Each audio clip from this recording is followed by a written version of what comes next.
शुरू करें। मैं सभी पत्रकार साथियों को आज की इस पत्रकार वार्ता में मैं स्वागत करता हूं। साथियों, आज की जो पत्रकार वार्ता है बहुत मार्मिक है, क्योंकि ये बच्चों की मौत से संबंधित रखती है। सबसे बड़ी बात है कि विकसित भारत में आदिवासी बच्चों की जान की कीमत क्या है, और वही चीज मैं आपको दो जगह दिखाना चाहूंगा। एक मध्य प्रदेश के बालाघाट में और एक गढ़चिरौली में। हमारा देश कहने के लिए आजाद हो गया है, पर यहां पर आजादी की कीमत अगर किसी को चुकाना पड़ती है तो वो आदिवासी है। हमारा देश कहने के लिए आजाद हो गया है, पर यहां पर जल जंगल जमीन लूटी जाती है, घर तोड़े जाते हैं तो आदिवासियों के तोड़े जाते हैं। हमारा देश आजाद हो गया है, लेकिन यहां आज भी कुपोषण, मलेरिया, मीजल से अगर कोई मर रहा है तो आदिवासी बच्चे मर रहे हैं, और इसका बिल्कुल मैं प्रमाण आपको दूंगा। बालाघाट में बच्चे बीमार होते हैं, पर उससे ज्यादा अगर कोई बीमार है तो सिस्टम पूरा तरह से बीमार हो चुका है। वहां पर 22 बच्चों की मौत हो जाती है कुपोषण से, मलेरिया से, खसरा, मीजल से। और ये बच्चे कौन से समाज से आते हैं? बैगा समाज से, जो कि पीवीटीजी से आता है, जो कि विशेष अति पिछड़ा जनजाति में आता है। मध्य प्रदेश में 3 ही जनजातियां हैं, बैगा, भारिया और सहरिया। और बैगा समाज के बच्चों के 22 बच्चों की मौत हो जाती, दम तोड़ देते हैं। यही नहीं, वहां पर पिछले 6 महीने से जो टेक होम राशन होता है, पोषणाहार जो घर तक पहुंचना चाहिए, 6 महीने से वो बंद है। ये पोषणाहार कहां जा रहा है?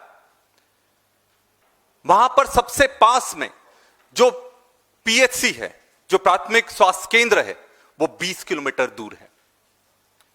और जो फॉरेस्ट राइट एक्ट के जो पट्टे उनको मिलना चाहिए वो पूरी तरह से खारिज हो चुके हैं। तो ना उनके पास रोजगार है, ना उनके पास स्वास्थ्य सेवाएं हैं, और ना उनके पास कोई ऐसा तंत्र है जिससे वो अपनी आवाज पूरी ताकत से उठा सकें। वहां पर जबरदस्त तरीके से मीजल्स फैल गया, क्योंकि इम्यूनाइजेशन फॉल्टी था। वहां पर सरकारी अधिकारियों ने बताया कि 80% से भी कम इम्यूनाइजेशन हुआ है, टीकाकरण हुआ है। और हम फिर यूनिवर्सल इम्यूनाइजेशन की बात करते हैं, पर आप हमारे देश में आज भी ऐसे क्षेत्र हैं जहां पर इम्यूनाइजेशन ही पूरी तरह से नहीं हो पा रहा है। और यही नहीं, जो पोषण आहार उनको पहले मिलता था उसमें बिल्कुल भी न्यूट्रिएंट्स नहीं थे, मतलब गुणवत्ताहीन पोषण आहार उनको मिला जा रहा था। और सबसे चौंकाने वाली बात है कि सरकारी आंकड़े आज भी 8 मौतें बता रहे हैं, जबकि वहां पर 22 मौतें हो चुकी हैं।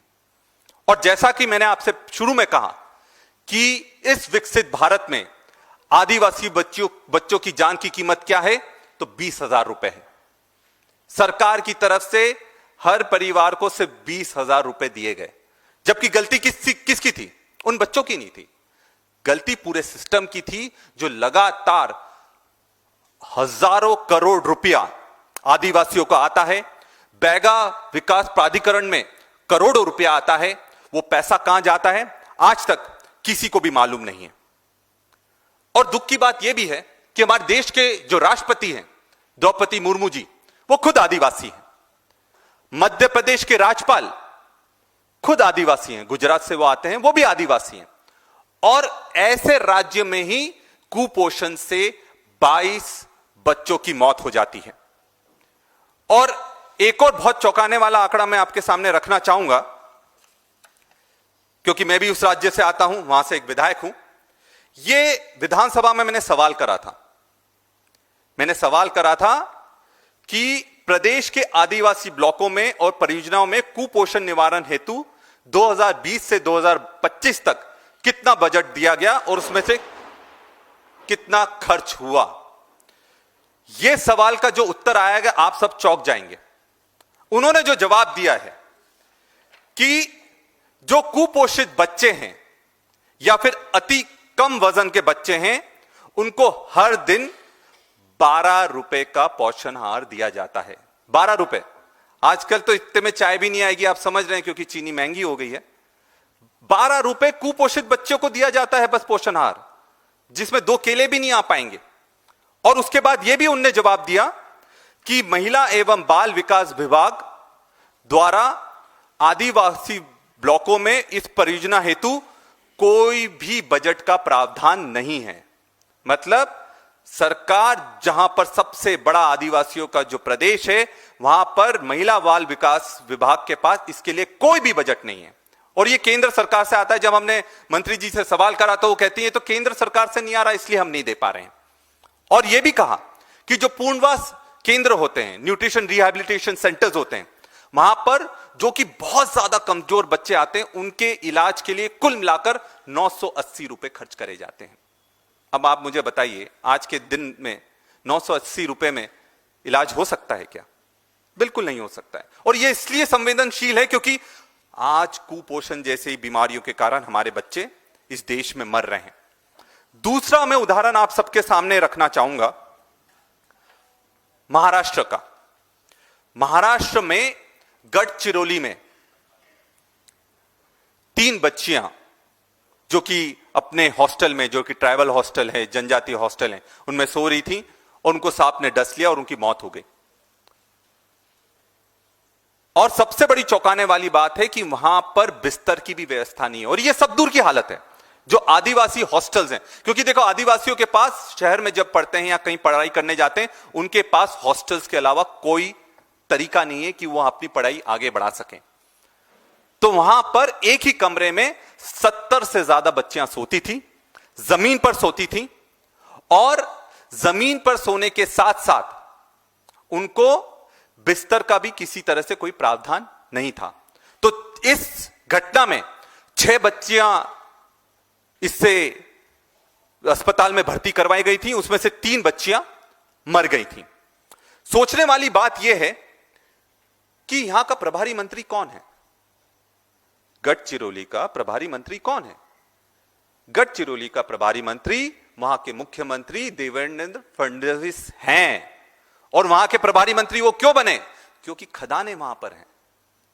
सारी की सारी खदानें, सारा का सारा पैसा जो बड़ी बड़ी उद्योगपतियों को, कंपनियों को जाता है, गढ़चिरौली से जाता है।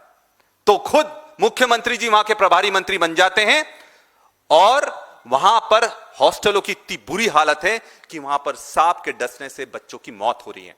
अभी नासिक में एक भूख हड़ताल चल रही है, बड़ा आंदोलन चल रहा है स्टूडेंट्स का, इन्हीं हॉस्टल्स के लिए चल रहा है कि इन बच्चियों को न्याय मिलना चाहिए, दोषी अधिकारियों के खिलाफ कार्रवाई होना चाहिए और पूरे प्रदेश के हॉस्टलों के जो जर्जर हालत है उसमें सुधार होना चाहिए। एक और बहुत बड़ा आंकड़ा जो मैं आपको देना चाहूंगा, यह रिपोर्ट है, एक अखबार में छपी थी। इस रिपोर्ट में साफ साफ लिखा है कि महाराष्ट्र में पिछले 2 सालों में हर दिन 1 से 2 बच्चों की मौत हॉस्टल्स में हुई है, हर दिन। तो 2 साल में 550 से 600 बच्चे हॉस्टल्स में मर गए हैं। क्या यह आंकड़ा चौंकाता नहीं है? क्या हम अपने बच्चों को वहां भेजेंगे कि नहीं भेजेंगे? और जो सबसे बड़ी चौंकाने वाली बात है कि इतना कुछ हो रहा है पर वहां की सरकार कुछ नहीं कर रही है। पहली वाली जो स्लाइड है,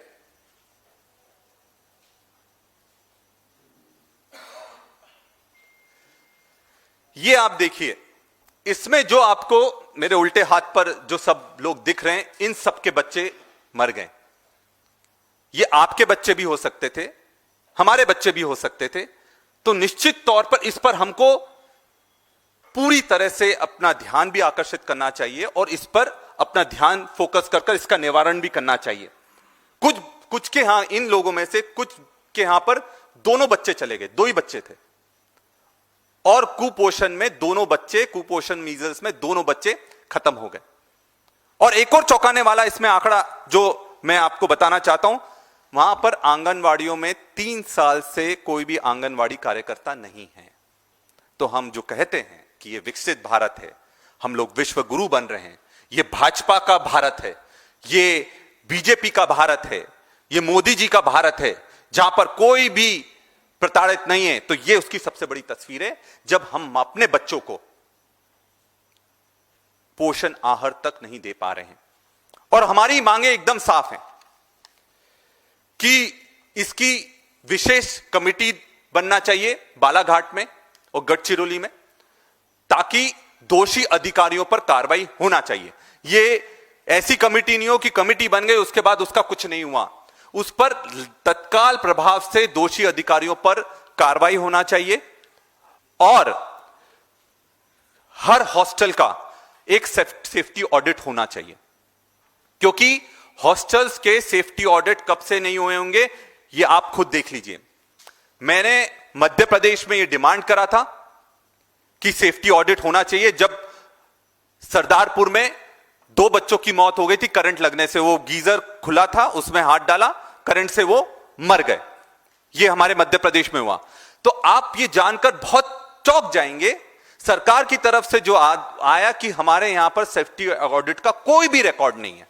आप सोचिए, ये उस प्रदेश की मैं बात कर रहा हूं जहां पर सबसे ज्यादा आदिवासी रहते हैं और वहां पर हॉस्टल्स के सेफ्टी ऑडिट का कोई रिकॉर्ड नहीं है। तो हमारी मांग है कि हर हॉस्टल का, ट्राइबल हॉस्टल का, आदिवासियों के हॉस्टल का सेफ्टी ऑडिट होना चाहिए। उसमें फायर सेफ्टी भी आता है, बाकी भी ऑडिट रहते हैं। यहां जिस तरह से गढ़चिरौली में हमने देखा कि जालियां ही नहीं लगी थी, खुली खिड़कियां थी, उससे कोई भी जानवर आ सकता है, जंगली जानवर आ सकता है, कुछ भी हो सकता है।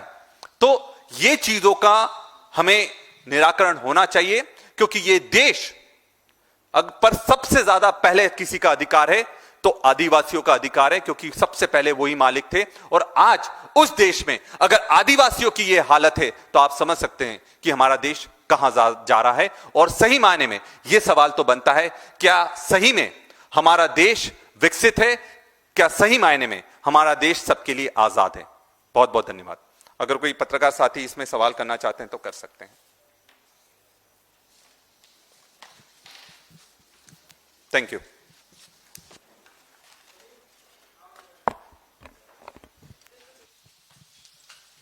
या प्लीज। हेलो सर, मेरा नाम नरेश है और मैं मीडिया से हूँ।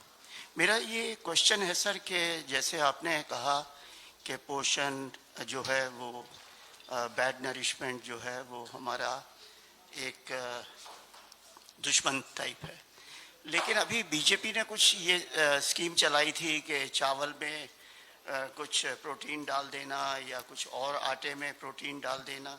क्या इसके ऊपर कुछ बात करने से कुछ फर्क पड़ेगा सर? मैं आपसे ये प्रश्न पूछ रहा हूँ। देखिए, मैं डॉक्टर हूं इसलिए मैं आपसे कहूंगा कि ये सरकार बड़े बड़े दावे कर रही है। फोर्टिफाइड राइस की आप बात कर रहे हैं, बेसिकली फोर्टिफाइड राइस की बात कर रहे हैं।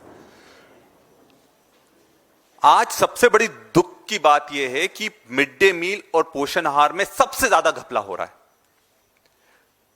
सरकार नई योजना चालू करती कि हम घर पर जाकर आप लोगों को राइस देंगे, आपको चावल देंगे, टेक होम राशन आपको अलग से देंगे, पर असली में हकीकत में पहली बात पोषण आहार ही नहीं मिल रहा। जो सबसे बड़ा उदाहरण बालाघाट का है, 6 महीने से पोषण आहार नहीं मिला, और जो मिल रहा है उसमें पूरी तरह से गुणवत्ताहीन आहार मिल रहा है। क्योंकि सिर्फ आहार देने से नहीं होगा, जब तक उसमें न्यूट्रिएंट्स नहीं होंगे, प्रोटीन्स नहीं होंगे, माइक्रो न्यूट्रिएंट्स नहीं होंगे, तब तक वो आहार किसी काम का नहीं है। आप एक तरफ अंडों का विरोध करते हैं कि मिड डे मील में अंडे नहीं देना चाहिए। अरे पोषण कहां से मिलेगा, प्रोटीन कहां से मिलेगा? उस कारण से कमजोर हो रहे हैं, उस कारण से मैलनरिश्ड हो रहे हैं, और बीमारियां उनको पकड़ रही हैं। सबसे बड़ा कारण बीमारियां पकड़ने का होता है मैलनरिशमेंट, कुपोषण होता है। अगर आप उनको आहार नहीं देंगे तो वो प्रतिरोधक जो क्षमता है उनकी कैसे बढ़ेगी? और आज आपने उनको मजदूर बनाकर रख दिया है, उनके पास इतनी खेती ही नहीं बची है कि वो उस पर खेती कर सकें। फॉरेस्ट राइट एक्ट में सबसे ज्यादा दावे निरस्त कर दिए गए।